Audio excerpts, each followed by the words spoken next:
Friends, আপোনালোকৰ খবৰ ভাল নাই? মোৰ ভালে। আপোনালোকৰ কমেণ্টত জনাবচোন আপোনালোকৰ খবৰ কেনেকুৱা। আজি ভিডিঅ'টোত মোৰ লগৰ বেষ্ট ফ্ৰেণ্ড এজনীয়ে কৈছিল যে তেওঁ ভালদৰে কবিতা আবৃত্তি কৰে, গতিকে তেওঁ মোক মোৰ চেনেলত দিব কৈছিল। গতিকে কবিতাটি আপোনালোকৰ মাজলৈ আগবঢ়াই দিছোঁ। আজি আপোনালোকে কবিতাটো শুনি পেলাই ক'বচোন কেনেকুৱা লাগে কবিতাটো কমেণ্টত। নমস্কাৰ।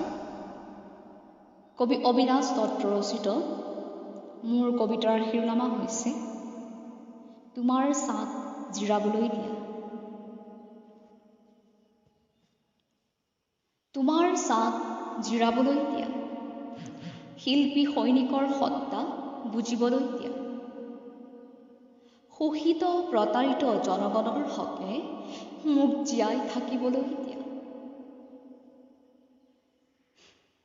স্বাধীনতা বাৰু কি?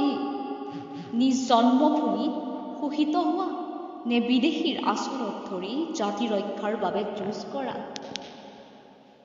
স্বৰাজৰ বাবে জীৱন দিয়া নে নিজ মাতৃভগ্নীক কৰা উলংগ ব্যভিচাৰৰ সাক্ষী হোৱা? সেয়াই স্বাধীনতা। সৌ যে লুইতখন দেখিছা, লুইতৰ সিপাৰে সেইখন নীলাভ আকাশ।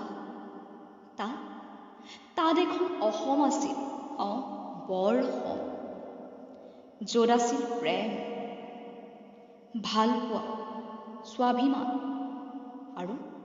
আৰু স্বদেশ প্ৰেম।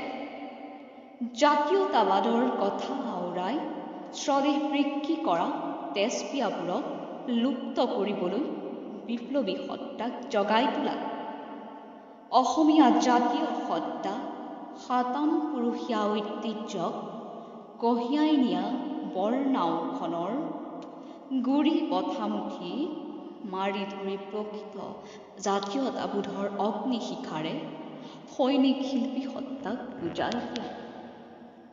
ধন্যবাদ।